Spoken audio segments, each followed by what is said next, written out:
الذين أسرفوا على أنفسهم لا تقنطوا من رحمة الله. السلام عليكم ورحمة الله وبركاته. الحمد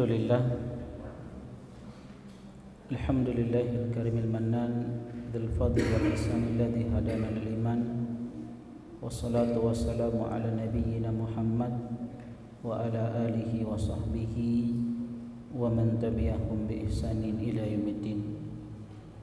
أما بعد، يا أيها الذين آمنوا اتقوا الله حق تقاته ولا تموتن إلا وأنتم مسلمون. Jemaah sekalian, ikhwani wa akhwati fillah, hafidhani wa hafidhakumullah. Alhamdulillah, kembali Allah Jalla Jalaluhu pertemukan kita di majelis yang mulia ini untuk melanjutkan kajian rutin kita dari pembahasan kitab Al-Jadid fi syarh kitab Tauhid. Dan alhamdulillah kita bersyukur kepadanya, kita telah sampai di bab-bab terakhir dari pembahasan kitab ini Al-Jadid syarih kitab Tauhid, yang mungkin tersisa 2-3 pertemuan lagi. Insyaallah kita akan selesaikan kitab Al-Jadid ini, dan insyaallah kita akan pindah ke kitab yang baru, kitab tentang manhaj dan akidah yang ditulis oleh Al-Ustadz Abdul Hakim Al-Abdad hafidhahullah ta'ala. Teman-teman sekalian, hafidhani wa hafidhakumullah, kita masuk bab 61. Kata penulis kitab Tauhid Syekh Muhammad bin Abdul Wahhab rahimahullah ta'ala, babu ma ja'a fi kathratil halib, bab tentang keterangan mengenai banyaknya bersumpah. Teman-teman sekalian, hafidhani wa hafidhakumullah, kita tahu bersama bahwa tauhid ini dibangun di atas pengagungan dan cinta kepada Allah Jalla Jalaluhu. Bab yang ke-61 ini penjelasan tentang larangan tercelanya orang yang sering bersumpah tanpa ada kebutuhan tertentu, bukan pada sesuatu yang penting. Dan kita tahu bersama orang yang sering bersumpah dengan nama Allah Subhanahu wa taala pada perkara-perkara yang itu merupakan perkara-perkara yang hina, apalagi perkara-perkara dunia, maka hal ini merupakan sikap di dalam meremehkan dan tidak mengagungkan nama Allah Subhanahu wa taala. Nah, oleh karena itu penulis kitab Tauhid Syekhul Islam Muhammad bin Abdul Wahhab rahimahullah ta'ala membawakan pembahasan ini, karena sekali lagi kita sebagai seorang muslim dan muslimah yang bertauhid, tauhid itu dibangun di atas pengagungan dan cinta kepada Allah Subhanahu wa ta'ala. Dan penulis kitab membawakan beberapa dalil, baik itu dari Al-Quran, hadis Rasulullah sallallahu alaihi wasallam, dan ucapan para ulama. Dalil yang pertama dalam surat Al-Maidah ayat yang ke-89, Allah Jalla wa Ala berfirman, la yu'akhidhukumullahu billagwi fi aymanikum walakin yu'akhidhukum bima aqadtumul ayman wa kaffaratuhu it'amu 'asharati masakin min awsati ma tut'imuna ahlikum aw kiswatuhum aw tahriru raqabah faman lam yajid fasiyamu thalathati ayyamin dzalika kaffaratu aymanukum idza halaftum wahfadhu aymanakum kadzalika yubayyinullahu lakum ayatihi la'allakum tashkurun.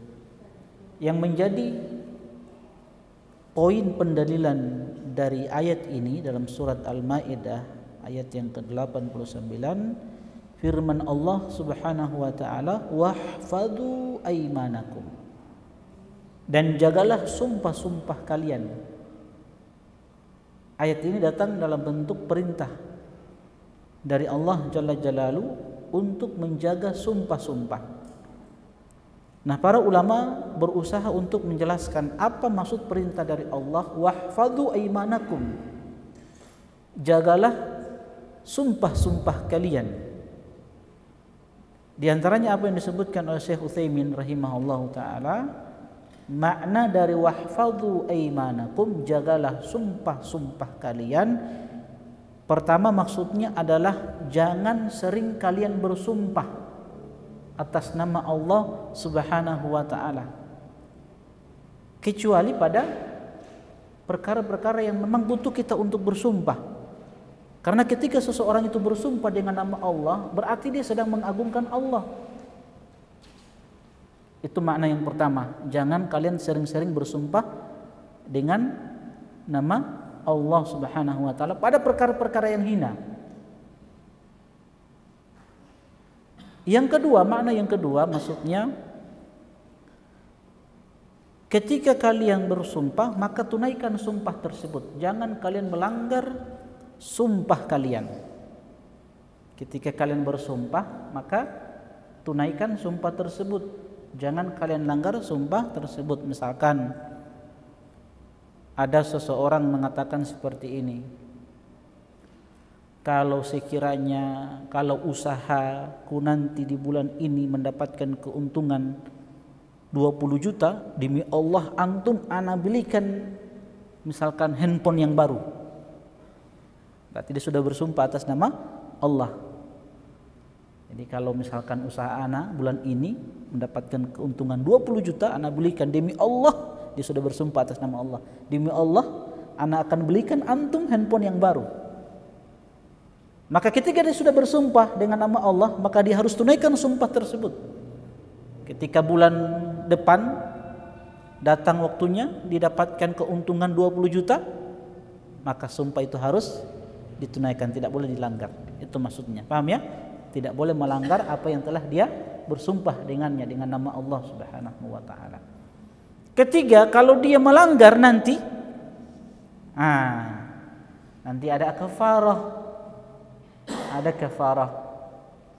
Apa itu kafarah? Tebusan atau denda dari apa yang dia langgar tersebut. Misalkan dia bersumpah, ada terjadi permasalahan dalam rumah tangga, ya biasa. Dalam rumah tangga kan ada ombak-ombaknya kan, kerikil-kerikil kehidupan rumah tangga kan ada. Karena mungkin suami sudah tidak bisa menahan emosinya, dia bersumpah atas nama Allah, demi Allah aku akan ceraikan anti. Dia sudah bersumpah, demi Allah anak akan ceraikan anti. Tapi ini belum jatuh talak ya, kan baru akan toh. Tapi poinnya dia sudah bersumpah atas nama Allah, demi Allah anak akan ceraikan anti. Tapi belum jatuh talak. Tapi dia sudah bersumpah ini. Setelah dia bersumpah, pikir-pikir, so tenang di hati. Dia pikir-pikir, kalau anak mau pisah dengan mai tua, aduh, tidak bisa mau hidup anak ini. Berat ini nanti kalau pisah dengan mai tua ini, aduh, sumpah ini. Kan? Dia tidak, artinya dia melanggar ini sumpah. Maka apa yang dia harus dilakukan? Kafarah, ada kafarahnya. Kafarahnya apa? Kafarahnya disebutkan dalam ayat ini yang kita baca ini, surat Al-Maidah ayat yang ke-89. Nanti akan dijelaskan oleh penulis kitab Al-Jadid Syekh Sulaiman Al-Qarawi rahimahullahu taala di dalam penjelasan ayat ini. Ada kafarahnya. Yang jelas makna yang ketiga ini, kalau antum melanggar sumpah maka harus ada kafarah. Kafarahnya seperti kafarah orang yang bernazar. Yang keempat, makna yang keempat apa? Wahfadhu aimanakum, itu maksudnya kata para ulama, kalau kalian bersumpah jangan bersumpah dengan nama selain Allah. Paham? Bersumpah harus dengan nama Allah, demi Allah, atau wallahi billahi tallahi, intinya demi Allah. Nah, sebagian masyarakat kita dapati ada orang yang bersumpah demi Allah, demi Rasul. Salah atau benar ini? Salah? Salah yang kedua, benar yang pertama. Demi Allah benar, tapi masalahnya kuda demi Rasul. Nah, ini tidak boleh. Kan ada sebagian begitu. Demi Allah, demi Rasul. Tidak boleh seperti itu. Yang pertama benar demi Allah, tapi yang kedua itu yang bermasalah, tidak boleh. Maka kalau kalian bersumpah, maka bersumpahlah dengan nama Allah. Itu maksud firman Allah, wahfadzu aimanakum. Siapa yang bisa ulangi 4 makna tadi? Siapa yang bisa ulangi 4 makna tadi?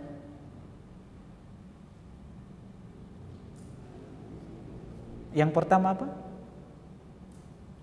Jangan terlalu banyak bersumpah, kecuali pada perkara-perkara yang memang dia butuhkan. Misalkan untuk membela diri. Waliyadzubillah, antum misalkan dituduh mencuri. Dituduh mencuri antum. Tapi tidak ada bukti bahwa antum mengambil barangnya orang. Cuma antum dituduh mencuri. Maka untuk membersihkan diri antum bersumpah demi Allah. Nah, itu boleh. Karena ada sesuatu yang memang dibutuhkan. Demi Allah, ana tidak mencuri. Kalau orang sudah bersumpah dengan nama Allah seperti itu, maka betul-betul dia tidak bersumpah. Dia tidak mencuri. Karena dia sudah menyebut nama Allah. Karena apa? Seseorang ketika bersumpah dengan nama Allah, berarti dia sedang mengagungkan Allah. Paham ya? Pada kondisi-kondisi seperti ini kita butuh sumpah. Tapi kalau bersumpah untuk misalkan melariskan dagangan, apalagi itu sumpah palsu, ya rata-rata ini pengusaha-pengusaha pedagang untuk melariskan dagangannya, dia bilang ini mas, demi Allah ini barang KW 1 ini katanya, asli ini asli. Tidak tahu bahwa imitasi palsu, tapi dia sudah bersumpah demi Allah. Nah, seperti ini yang terlarang, tidak boleh. Apalagi berdusta lagi. Sedangkan tidak berdusta tercela, tidak berdosa saja tercela, banyak-banyak bersumpah demi Allah, demi Allah, demi Allah pada perkara-perkara yang sepele, yang itu bukan perkara yang penting, itu tercela, ada larangannya. Apalagi bersumpah palsu, lebih tercela lagi, lebih terlarang lagi, dosa besar. Nah, nanti kita akan sebutkan itu di dalil yang kedua. Itu makna yang pertama, jangan terlalu banyak bersumpah, kecuali pada perkara-perkara yang memang kita butuhkan untuk membersihkan nama kita atau untuk menegaskan betul-betul kita serius dengan nama Allah. Yang kedua apa? Jangan melanggar sumpah tersebut. Kalau antum sudah bersumpah, maka harus kerjakan, tunaikan. Kalaupun antum melanggar, yang ketiga apa? Harus ada kafarah. Dan makna yang keempat, wahfadzu aimanakum, adalah jangan kalian bersumpah kecuali dengan nama Allah. Baik teman-teman sekalian, hafizani wa hafizakumullah. Baik, kita baca makna ayat secara global yang dijelaskan oleh Syekh Sulaiman Al-Qarawi rahimahullahu taala. Kata beliau, di dalam ayat ini Allah Subhanahu wa taala mengabarkan kepada kita bahwasanya Dia Allah Jalla Jalaluhu tidak akan menghukum kecuali orang yang memang sengaja dalam sumpah yang sebenarnya lagi dikukuhkan, dan bahwasanya Dia wajib membayar kafarah apabila melanggar sumpahnya tersebut. Tadi yang kita contohkan, kalau dia sudah bersumpah kemudian dia langgar sumpah tersebut, maka harus ada kafarah. Dan Allah Subhanahu wa taala menjelaskan kafarah untuknya di sini, di mana Allah menerangkan bahwa dalam ayat yang mulia ini, pertama, bisa dengan memberikan makan kepada 10 orang fakir miskin, dengan catatan tidak berlebihan dan tidak pula kikir. Jadi makanan yang diberikan kepada 10 orang fakir miskin itu makanan yang pertengahan. Jadi tidak terlalu berlebihan dan tidak pula terlalu kikir, artinya terlalu sedikit, pertengahan lah. Tapi kalau antum mau lebihkan tidak jadi masalah. Itu 10 orang fakir miskin antum berikan makan kepada mereka. Itu yang pertama. Yang kedua, memberikan mereka pakaian, kiswatuhum, pakaian yang layak untuk dipakai. Antum kasih gamis untuk laki-lakinya boleh, atau perempuannya antum kasih pakaian muslimah yang menutup auratnya, pakaian syar'i, boleh, atau anak-anak mereka antum berikan pakaian. Yang jelas 10 orang fakir miskin antum berikan pakaian kalau tidak bisa memberikan makan 10 orang miskin. Kedua, memberikan pakaian. Ketiga, memerdekakan seorang budak mukmin dari status perbudakan. Itu yang ketiga. Kalau tiga-tiga ini antum tidak mampu untuk lakukan, ada pilihan yang keempat. Jika tidak mendapatkan salah satu dari yang tiga ini, maka dia wajib berpuasa 3 hari berturut-turut. Ini yang kata Allah, "Faman lam yajid fasiyamu thalathati ayyamin." Kalau dia tidak bisa dapatkan dari salah satu dari 3 yang tadi, memberikan makan 10 orang miskin, memberikan pakaian pada 10 orang miskin, atau memerdekakan seorang budak dari perbudakan, kalau dia tidak bisa dapati salah satu dari ketiga ini, fasiyamu thalathati ayyamin, maka yang keempat dia berpuasa selama 3 hari.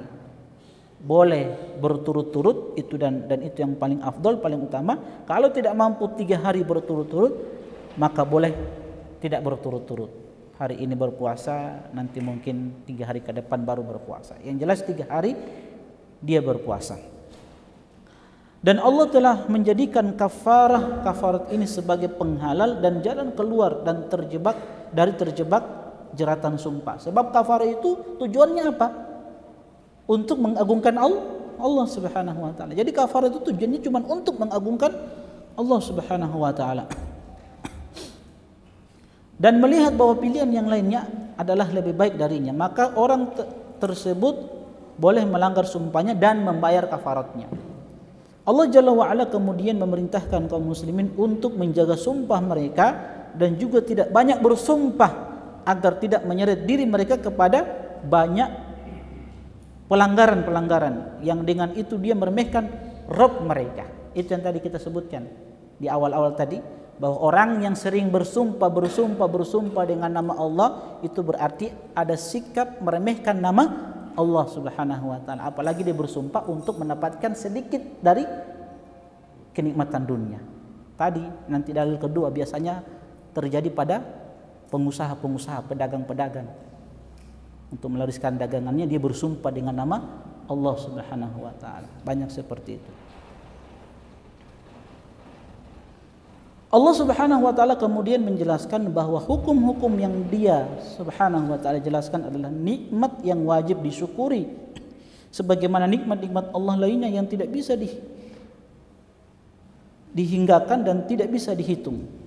Begitulah Islam mengumumkan kemudahan ajarannya dan bagaimana Islam meletakkan jalan keluar bagi berbagai problem sebelum terjadinya, juga menyeru untuk membebaskan sahaya dari perbudakan dan telah menganjurkan hal itu sejak lebih dari 14 abad yang lalu, sebelum orang-orang barat sadar dari kebodohan mereka dan sebelum mereka bangun dari tidur mereka, lalu mereka menisbatkan hal itu kepada mereka. Dari kafarat itu saja, kafarat dari pelanggaran sumpah yang kita lakukan itu ternyata Masya Allah tujuannya apa? Bagaimana Islam itu memberikan kebaikan kepada kaum muslimin. Kafaratnya apa tadi? Memberikan makan untuk 10 orang miskin, atau memberikan pakaian untuk 10 orang miskin. Kalau tidak bisa, bebaskan seseorang dari perbudakan. Kalau memang tidak mampu, puasa 3 hari. Nah, itu kemudahan-kemudahan Islam. Dan tujuannya sekali lagi kafarat itu untuk apa? Mengagungkan Allah Subhanahu wa taala. Apa faedah yang bisa kita petik? Ayat ini menjelaskan mudahnya agama Islam. Kedua, tidak ada dosa dan tidak ada kafarat untuk sumpah yang tidak dimaksudkan sebagai sumpah. Ketiga, diharamkannya melanggar sumpah yang disengaja bila bukan untuk kemaslahatan. Jadi untuk kemaslahatan antum bersumpah dengan nama Allah. Wajib membayar kafarah untuk sumpah yang dilanggar, yaitu sebagaimana yang dijelaskan secara rinci oleh Allah di dalam ayat ini, yang dalil yang pertama yang kita bawakan Al-Maidah ayat 89. Kelima, kepeloporan Islam dalam membebaskan para budak dan juga mendorong untuk itu. Keenam, diharamkannya banyak bersumpah. 7, wajib menjaga sumpah dari kebohongan. Hubungan ayat ini dengan judul bab adalah karena ayat ini menunjukkan diharamkannya banyak bersumpah kalau bukan untuk suatu sebab. Kalau tidak ada maslahatnya jangan banyak bersumpah. Sebab banyak bersumpah dengan nama Allah itu merupakan sikap meremehkan nama Allah Subhanahu wa taala. Orang yang bersumpah dengan nama Allah saja bisa tercela, ya. Bagaimana lagi kalau dia bersumpah dengan nama selain Allah. Dalil yang kedua dari sahabat Abu Hurairah radhiyallahu taala anhu, beliau berkata, aku mendengar Rasulullah sallallahu alaihi wasallam bersabda, al-halifu manfaqatun lis-sil'ati mamhaqatun lil-kasbi. Kata Nabi sallallahu alaihi wasallam, sumpah itu bisa melariskan barang dagangan, namun kata Nabi sallallahu alaihi wasallam, ternyata sumpah palsu itu bisa melenyapkan berkah dari penghasilan yang didapatkan. Apa makna hadis ini secara global? Di dalam hadis ini Nabi SAW mengabarkan kepada kita bahwa bersumpahnya seorang pedagang atas barang dagangannya secara dusta bisa jadi membuatnya laris dan menyebabkannya terjual dan mendatangkan laba keuntungan yang besar. Dan ini banyak kita dapati ya di pasar-pasar, di mana para pedagang untuk melariskan dagangan mereka banyak bersumpah dengan nama Allah, tapi sumpah dusta. Ya, kadang dia jual, dia bilang ini kualitas terbaik nomor 1, ternyata imitasi, barang palsu. Tapi dia bersumpah dengan nama Allah Subhanahu wa taala. Kata Nabi memang dia dapat keuntungan. Tapi apa? Tidak ada berkahnya. Entah hilang keberkahannya itu dari sisi fisik hartanya, dia dapat keuntungan. Tapi bisa jadi Allah musnahkan harta itu. Bagaimana cara Allah musnahkan harta itu dari keuntungan yang didapatkan? Dengan sumpah palsunya, dia bersumpah dengan nama Allah, wallahi ini barang asli ini. Ini barang asli, ternyata dusta, barangnya imitasi, palsu. Dapat keuntungan yang banyak dia, untung banyak. Tapi bagaimana Allah hancurkan ini fisik hartanya? Allah hancurkan, bisa jadi Allah kirimkan api Allah kirimkan, ya, rumahnya terbakar, tokonya terbakar, habis. Kalau bukan api yang dikirimkan, Allah kirim perampok-perampok. Atau apa? Allah kirimkan penyakit-penyakit. Allah kasih penyakit pada dirinya yang membuat seluruh harta dia habis. Karena apa? Membiayai pengobatan dia. Habis hartanya. Jadi begitu cara Allah membinasakan orang-orang yang berdusta dengan nama Allah Subhanahu wa taala untuk melariskan dagangannya. Atau dia dapat keuntungan secara fisik, harta ada. Tapi yang kedua, hilang apa? Berkahnya. Hilang berkahnya. Bagaimana itu hilang berkahnya? Bisa jadi harta banyak, tapi dia tidak manfaatkan harta itu. Ada orang yang punya harta banyak, tapi tidak dia manfaatkan harta itu. Ada orang, masya Allah, penghasilan sebulannya besar, tapi dapatkan dengan cara-cara yang tidak benar, cara-cara yang diharamkan. Tapi dia tidak manfaatkan harta itu, masih dia meminta-minta sama orang. Atau dengan cara apa? Dia pelit dengan dirinya. Dia tidak pakai itu uang. Pokoknya dia simpan. Ada doi, pokoknya simpan saja, simpan. Dia tidak mau pakai itu uang. Akhirnya sampai mati orang yang nikmati DP doi. Kan ada begitu toh? Ada doi dia sebenarnya, cuma salah doi bilang tidak ada doi. Datang sama fulan ini, pokoknya dia bilang tidak ada uang. Padahal ada uang, udah disimpan-simpan. Itu berarti tidak berkah DP hasil itu, usaha itu. Tidak berkah itu. Punya uang tapi kelihatan di hadapan orang lain seperti orang yang susah, miskin. Itu berarti tanda-tanda tidak berkah DP harta itu. Tidak berkahnya. Ada orang yang pelit sama orang, oke. Toh? Ada orang yang pelit dengan orang lain, bunggil dengan orang lain. Ada itu. Ini tidak bagus. Tapi ada yang lebih tidak bagus lagi. Bunggil terhadap dirinya sendiri. Itu parah sekali itu. Tuh, parah itu, parah. Pelit kepada diri sendiri itu lebih parah daripada yang tadi itu, yang pertama itu, pelit dengan orang lain. Artinya sudah pakai itu uang. Sudah pakai. Mau suka beli ini, ada uang tabungan 100 juta. Mau beli ini nasi goreng harga 10.000, tak kurang ini 100 juta ini. Sudah semua pergi jauh pak taman-taman, siapa tahu ada walimah atau apa tuh, cari-cari acara.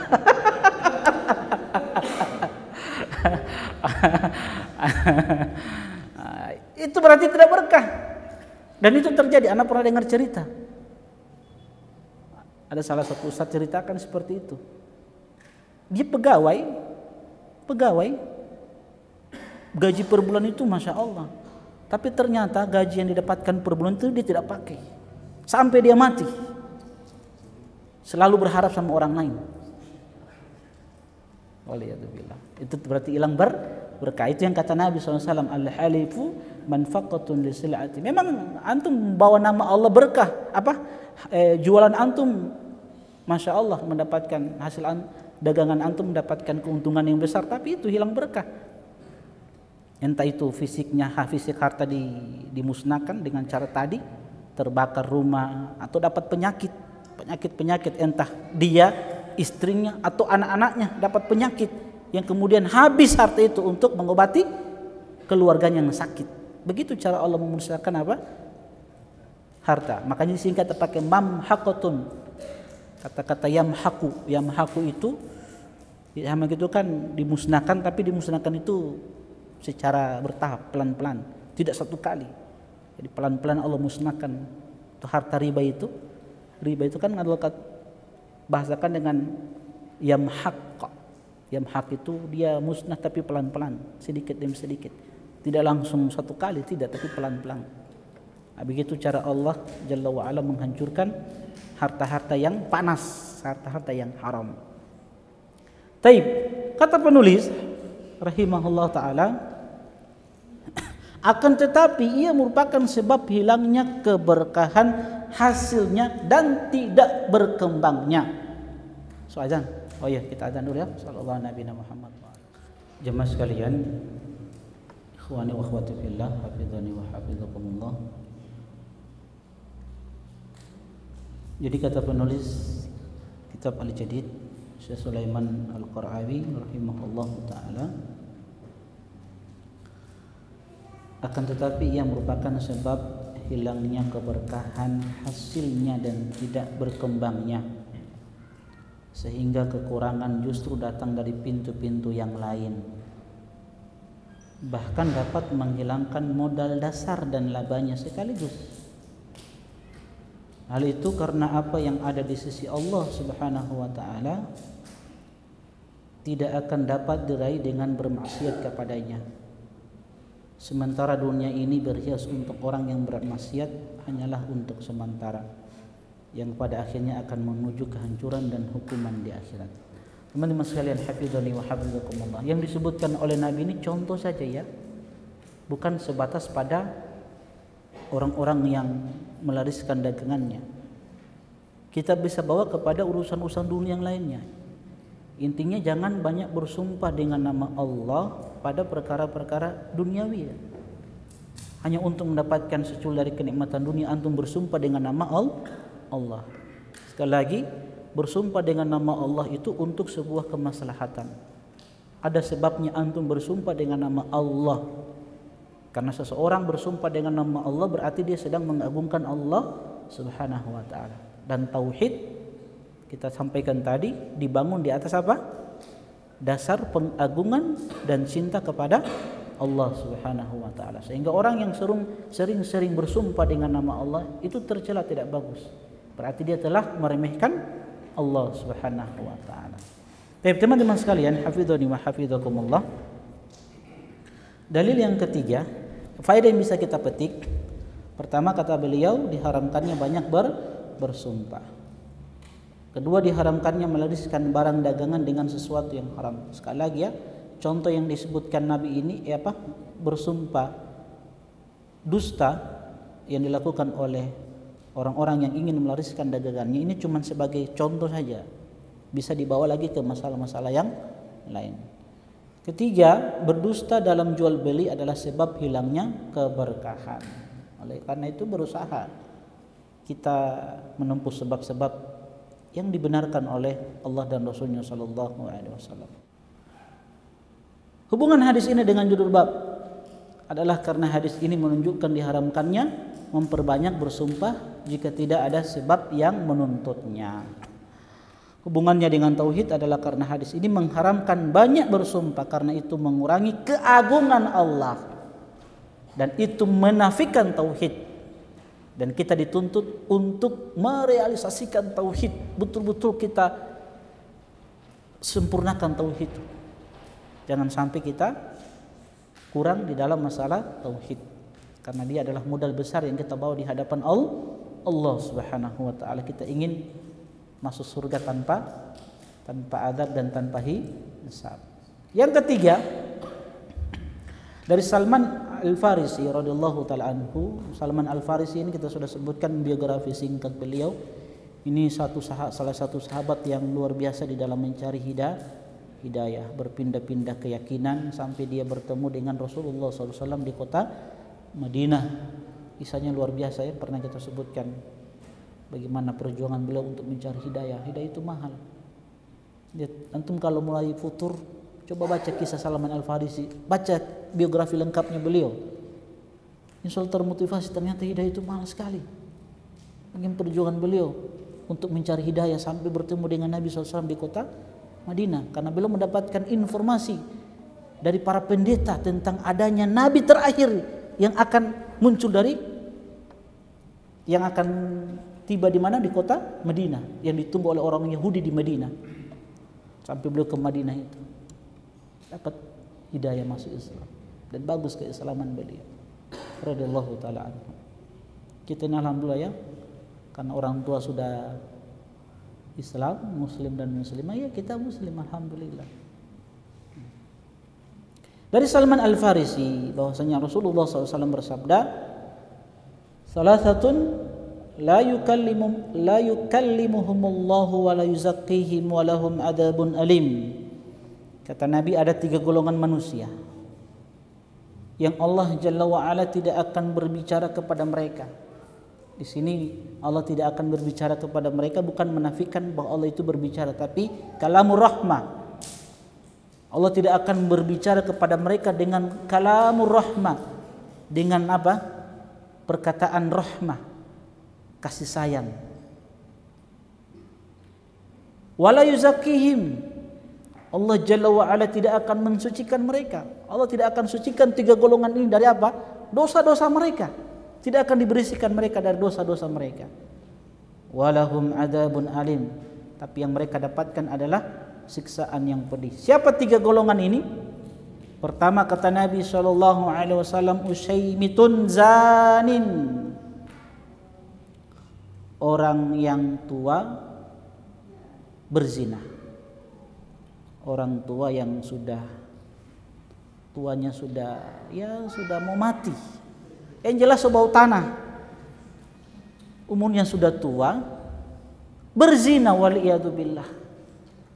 Ini terancam dengan hadis ini. Tidak akan diajak bicara oleh Allah. Kedua, tidak akan disucikan dosa-dosanya.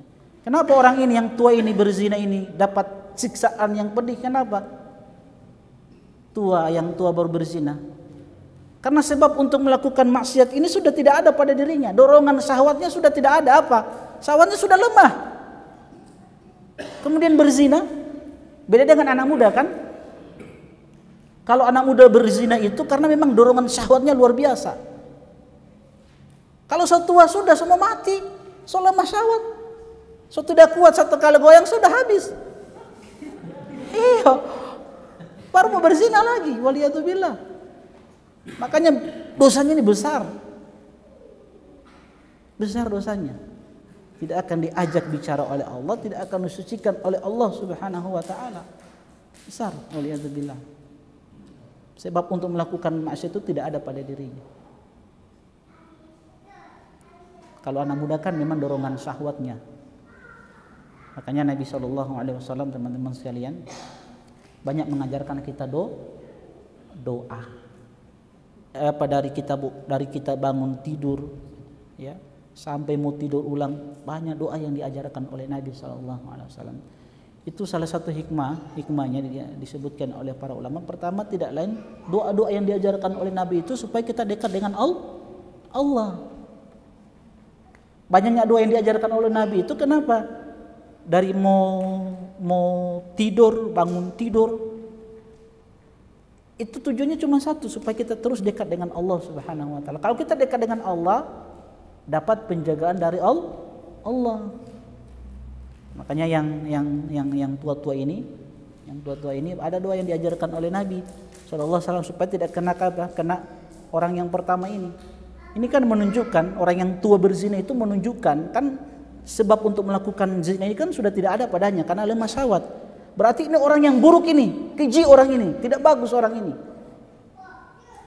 Makanya diajarkan oleh Nabi SAW sebuah doa supaya kita tidak jatuh kepada apa? Perzinahan. Ini kan dosanya besar ini karena sebabnya itu tidak ada lagi pada dirinya, sudah lemah syahwat. Makanya dosanya besar. Sama dengan bulan Ramadan. Tahu bulan Ramadan kita dimudahkan untuk melakukan ibadah untuk melakukan maksiat itu sudah tidak ada lagi. Kenapa? Karena setan-setan dibelenggu kan? Ini kan sebab-sebab seseorang melakukan ini maksiat kan? Pertama kita dimudahkan, diringankan untuk beribadah. Kedua, setan-setan dibelenggu. Tidak menggoda kita. Nah, kalau ada orang yang bermaksiat di bulan Ramadan, apalagi berzina di bulan Ramadan, itu sudah lalu kurang ajar itu. Iya, jadi sebab seseorang melakukan dosa itu ketika sudah tidak ada pada dirinya dan dia langgar, dia melakukan dosa, itu dosanya besar sekali. Contohnya itu bulan Ramadan. Orang yang melakukan maksiat di bulan Ramadan itu dosanya berlipat-lipat. Waliyadzubillah, apalagi berzina di bulan Ramadan. Waliyadzubillah. Nabi SAW mengajarkan doa kepada kita. Alhamdulillah, kita punya Islam yang sempurna. Banyak doa-doa yang diajarkan oleh Nabi SAW. Doa bagaimana kita bisa bertahan di dalam ketaatan diajarkan oleh Nabi. Doa bagaimana kita terselamatkan dari perzinahan diajarkan oleh Nabi SAW. Apa doanya? Allahumma ighfir dzambi wa tahhir qalbi wa hassin farji. Itu doa yang diajarkan oleh Nabi SAW. Ya Allah, ampunilah dosaku, sucikan hatiku, dan jagalah kemaluanku. Coba baca-baca doa ini. Sering antum perpanjang baca doa ini. Apalagi kita di masa fitnah ini ya. Di zaman yang penuh dengan fitnah syahwat, antum perbanyak baca doa ini. Allahumma ighfir dzambi dalam sujud antum, wa tahhir qalbi wa hassin farji. Ya Allah, ampuni dosaku, wa tahhir qalbi, sucikan hatiku, dan jagalah kemaluanku ya Allah. Ini doa berangkat dari kisah seorang pemuda yang datang kepada Nabi SAW. Dia berkata, ya Rasulullah, idzan li bizina. Wahai utusan Allah, izinkan aku berzina. Tapi anak muda. Lantas sahabat-sahabat yang ada di sekitar Nabi marah. Ini kurang ajar ini, masa minta izin berzina sama Nabi? Kita tebas saja lehernya. Tapi lihat bagaimana sikap Nabi SAW. Nabi tidak marah. Ya, lihat Nabi ya, luar biasa akhlak beliau. Nabi panggil sini, coba duduk sini antum dulu, terang duduk dulu berdua. Nabi cuman ajak dialog, bercerita. Kira-kira bagaimana pandangan antum kalau sekiranya hal itu terjadi sama ibu? Wah, anak tidak mau ya Rasulullah. Ya begitu juga orang lain tidak mau ibunya dizinahi. Kira-kira apa pandangan antum kalau anak perempuan antum dizinahi seperti itu? Anak tidak mau ya Rasulullah. Ya seperti itu juga orang lain. Setelah itu Nabi letakkan tangannya di dada pemuda tersebut. Nabi berdoa, Allahumma ighfir dzambahu wa tahhir qalbahu wa hassin farjahu. Dari sini, dari doa ini kata Nabi SAW, ya Allah, ampuni dosa anak muda ini, sucikan hati anak muda ini, dan jagalah kemaluan anak muda ini supaya dia tidak berzina. Coba baca doa-doa Nabi SAW supaya kita terjaga dari maksiat. Nah antum jangan anak kan so ngaji Ustaz so 10 tahun biar ada akhwat bagoda. Anak katakan ini akhafullah, tidak ada cerita itu. Banyak bukti. Orang-orang yang so ngaji akhirnya jatuh pada perzinahan. Waliyadzubillah. Banyak. Makanya selalu antum dekat dengan ilmu, dengan majelis ilmu, baru perbanyak berdoa meminta kepada Allah Subhanahu wa taala ya keteguhan di dalam beragama ini supaya tidak terjatuh ke dalam hal-hal yang diharamkan oleh Allah Subhanahu wa taala. Ini golongan pertama. Seorang yang sudah tua tapi berzina. Kedua, golongan kedua yang mendapatkan siksaan ini tidak diajak bicara oleh Allah, tidak disucikan dosa-dosanya, dan baginya siksaan yang pedih. Kata Nabi, wa'ailun mustakbir, miskin sombong. Ini juga sebab untuk melakukan maksiat ini tidak ada padanya. Apa yang membuat dia sombong? Apa? Miskin sombong. Ini kan parah. Kalau kaya sombong oke. Karena ada sebab yang menjadikan dia sombong. Harta dia, pangkat jabatan dia. Kalau miskin, apa yang membuat dia sombong? Tidak ada kan? Tidak ada sebab yang membuat dia sombong, tidak ada. Tapi ketika dia sombong, waliyadzubillah, makanya dosanya besar. Terlaluan sekali itu. Yang ketiga, warajulun ja'alallaha bidha'atahu. Ini yang syahidnya, yang ketiga ini. Seseorang yang menjadikan Allah itu sebagai barang dagangannya, sedikit-sedikit bawa nama Allah untuk melariskan dagangnya. Orang beli ini, tanya ini, dia bawa nama Allah. Demi Allah, demi Allah, demi Allah. Itu maksudnya orang yang menjadikan Allah sebagai barang dagangannya untuk melariskan dagangannya. Kata Nabi, la yashtari illa biyaminihi wa la yabi'u illa biyaminihi. Tidaklah dia membeli kecuali dengan sumpah, dan tidak pula dia menjual kecuali dengan sumpah. Teman-teman sekalian, hafizani wa hafizakumullah. Apa kata Syekh Sulaiman Al-Qara'awi? Di sini Nabi sallallahu alaihi wasallam mengabarkan kepada kita bahwasanya ada 3 macam manusia yang Allah Subhanahu wa taala tidak akan berbicara kepada mereka di hari kiamat. Allah juga tidak akan mensucikan mereka dari noda-noda dosa dengan ampunan. Hal itu dikarenakan mereka melakukan maksiat-maksiat padahal tidak ada yang menjadi penyebab kepadanya. Gitu ya, tidak ada sebab ya untuk mereka melakukan dosa itu, tidak ada. Yang menunjukkan bahwa berbuat maksiat merupakan tabiat dasar bagi mereka. Makanya Anda bilang, kalau ada tua, orang yang sudah tua baru dia berzina, orang miskin dia sombong, ini memang dasarnya orang buruk ini. Memang buruk ini, tabiatnya memang orang buruk ini. Waliyadzubillah. Jadi yang menunjukkan bahwa berbuat maksiat merupakan tabiat dasar bagi mereka dan watak asli mereka. Mereka itu adalah pertama orang yang berzina padahal usianya sudah tua dan syahwatnya pun sudah mulai melemah. 2, orang yang sombong kepada manusia padahal dia tidak memiliki apa-apa yang mendorongnya bersikap sombong, baik harta maupun kedudukan. 3, orang yang meremehkan Allah Subhanahu wa taala di mana dia gemar sekali bersumpah tanpa ada sebab yang benar yang menuntutnya untuk bersumpah. Tapi sekali lagi untuk orang ketiga ini bisa juga kita bawa ke permasalahan yang lain, yang sedikit-sedikit nama Allah. Atau seseorang yang dia misalkan dalam rumah tangga, seorang suami yang mengambil istrinya, ya, mengambil seorang wanita sebagai pasangan hidupnya, istrinya. Dia jadikan istri kan dengan nama apa? Dengan nama Allah. Kan Nabi katakan wastahlaltum furujahunna bi kalimatillah. Jadi wanita-wanita yang kalian ambil itu dengan nama Allah, yang kalian jadikan istri untuk kalian, itu kalian halalkan kemaluan mereka dengan apa? Nama Allah. Wastahlaltum furujahunna bi kalimatillah. Itu kedua, mereka adalah amanah.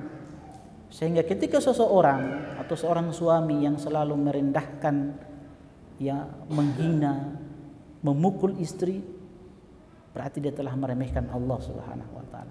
Sebab istri itu dia ambil dengan nama Allah. Makanya istri dalam agama kita, wanita itu harus dimuliakan. Dia punya hak untuk diberikan. Salah satu haknya apa? Hak terbesar istri yang harus kita berikan apa? Ya, selain ilmu agama apa? Iya, selain rumah apa? Allah sebutkan dalam surat An-Nisa, wa ashiruhunna bil ma'ruf. Itu hak mereka. Perlakukan istri-istri kalian dengan cara ma'ruf, dengan cara yang baik. Itu hak mereka. Gauli mereka dengan cara yang baik. Itu hak mereka itu. Jadi ketika seseorang kasar meremehkan istri, itu sama halnya dia meremehkan Allah Subhanahu wa taala. Makanya itu amanah istri itu, dia akan dimintakan pertanggungjawab di sisi Allah Subhanahu wa taala. Berikan pendidikan agama, ajarkan dia ilmu-ilmu Islam. Tanggung jawab antum itu sebagai seorang suami. Karena suami yang baik itu kan ada kriterianya kan dalam Islam, yang dicintai oleh istri. Apa kriteria tersebut? Pertama, seorang suami itu harus gemar beribadah. Suami yang baik itu gemar beribadah. Seperti Rasulullah SAW yang gemar beribadah. Karena memang tujuan pernikahan itu adalah untuk ibadah. Maka seorang suami harus gemar beribadah. Kalau ada suami yang tidak gemar beribadah, yang malas-malasan, itu bahaya itu dalam rumah tangganya. Amburadul itu pasti rumah tangganya itu. Karena sesuatu yang bila diniatkan karena Allah dijadikan ibadah, maka hal itu akan membawa keberkahan dalam rumah tangganya. Makanya seorang suami itu kriteria pertama harus gemar beribadah. Kedua, kriteria suami yang baik itu harus apa? Lembut. Karena hak istri itu wa ashiruhunna bil ma'ruf. Dia harus lembut di hadapan istrinya, jangan kasar-kasar. Karena Nabi katakan khairukum li ahli wa ana khairukum li ahli. Sebaik-baik atau manusia yang paling baik di antara kalian adalah orang yang paling baik pada istrinya, anak-anaknya. Ini terbaik, skala prioritas terbalik. Kita lebih baik pada orang lain, tapi kalau pulang di rumah kasar. Ada sebagian suami kalau keluar rumah dia jadi kucing, masuk rumah jadi singa. Kalau dengan orang dia lembut sekali, pas tiba di rumah kasarnya luar biasa seperti singa. Paham ya? Jadi harus lembut. Jadi kriteria pertama apa? Gemar beribadah, lembut. Ketiga apa? Perhatian sama istri. Itu suami yang baik. Perhatian. Keempat apa? Selain perhatian, pekerja. Pekerja itu selain dia mencari nafkah, dia juga bekerja dalam rumahnya, dalam rumah istrinya. Artinya pekerjaan istri juga dikerja oleh suami. Seperti Nabi. Nabi itu kalau bahasa kita sekarang presidennya, panglima TNI-nya Nabi, kapolrinya Nabi itu, gubernurnya Nabi itu, wali kotanya Nabi itu. Kan semua urusan kaum muslimin ditangani oleh Nabi. Tapi bersamaan dengan itu Nabi pulang ke rumah ditanggalkan semua jabatan ini. Nabi bersikap dengan istri-istrinya sebagai seorang suami, bukan panglima TNI lagi. Perintah ini, perintah itu, tidak, ditanggalkan itu semua. Beliau kerja, beliau kalau bahasa kita memasak, beliau yang bersih-bersih dapur, cuci piring, cuci kain. Nabi SAW gitu. Itu suami yang baik, bantu istri. Kalau antum punya kriteria yang kita sebutkan ini, jadi gemar beribadah, lembut, perhatian, pekerja, kemudian suka bercanda dengan istri.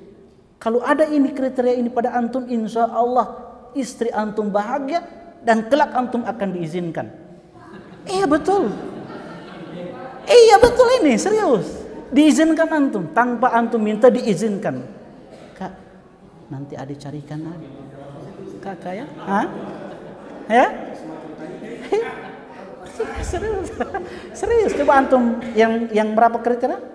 5 ini coba antum praktekkan. Sebentar pulang praktekkan mulai besok. Praktekkan. Iya. Lihat 1 bulan. Melihat DP hasil 1 bulan. Insyaallah dapat izin antum. Oke, teman-teman sekalian, hafizani wa hafizakumullah, kita percepat ya. Masih ada berapa dalil lagi nih? Hah? Masih banyak dalil ini. Ya Allah. So, di mana tadi? Kenapa sudah bicara ini masalah suami ini? Hah? Mana tadi? Oh iya, di faedah ya. Faedah yang keberapa? Hah? Sekarang faedah yang pertama ya. Iya, faedah yang pertama, hadis ini menetapkan sifat berbicara bagi Allah sebagaimana yang layak bagi keagungannya. Yang tadi kita sebutkan la yukallimuhumullah, itu bukan menafikan sifat berbicara bagi Allah, tapi Allah tidak ingin berbicara dengan mereka dengan kalamur rahmah. Itu maksudnya, bukan menafikan Allah itu tidak berbicara. Bahkan ini menetapkan sifat berbicara bagi Allah sebagaimana yang layak bagi keagungannya. Kedua, hadis ini juga menetapkan bahwa Allah akan berbicara kepada hamba-hambanya yang taat. Ketiga, diharamkannya zina, sikap sombong, dan banyak bersumpah. Hubungan hadis ini dengan judul bab adalah karena hadis ini menunjukkan diharamkannya banyak bersumpah tanpa sebab. Hubungannya dengan tauhid adalah karena hadis ini mengharamkan banyak bersumpah, karena itu adalah bentuk meremehkan Allah dan itu menafikan tauhid. Berapa dalil lagi? Kita baca saja ya. Dalam dalil yang keempat, kita percepat saja ini ya. Dalam As-Sahih, atau bagaimana? Kita lanjut pertemuan depannya 7:30 ya? Ya. Dia Paji bilang sudah. Coba. Iya, pekan depan saja ya. Oke, mudah-mudahan bermanfaat. Subhanakallahumma bihamdik, asyhadu an la ilaha illa anta astaghfiruka wa atubu ilaik. Assalamualaikum warahmatullahi wabarakatuh. Ya ibadiyalladzina asrafu ala anfusihim la taqnatu min rahmatillah.